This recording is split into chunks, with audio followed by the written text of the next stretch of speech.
La plupart des personnes en situation d'itinérance n'ont pas un mauvais fond.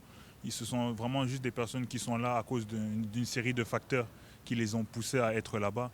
Fait que ça serait peut-être de trouver, au lieu de trouver des moyens de coercition pour les punir ou pour les réprimander d'avoir ce statut-là, peut-être de trouver des moyens de réinsertion sociale ou des moyens de pouvoir les aider en ciblant leurs intérêts et une approche qui leur est propre à eux.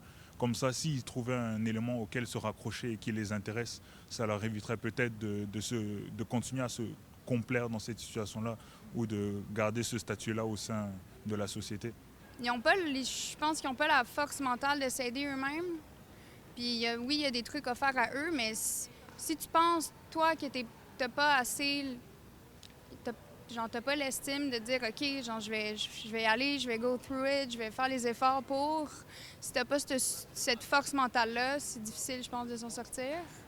Après, oui, il y en a beaucoup, mais ils ont autant leur place dans la ville que nous, à mon avis.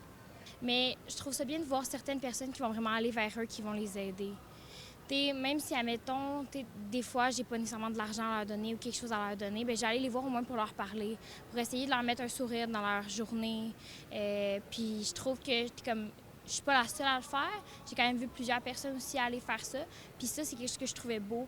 Puis je trouve que c'est quelque chose qu'on doit continuer à faire pour faire une petite différence là-dedans, même si on peut pas nécessairement en faire une grande. Ça renvoie à une image qu'on ne s'occupe pas des itinérants et j'espère pour la nouvelle mairesse, elle va s'occuper de l'itinérance.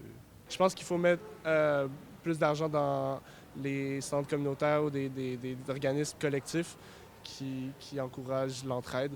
Puis aussi éduquer sur l'entraide et l'amour.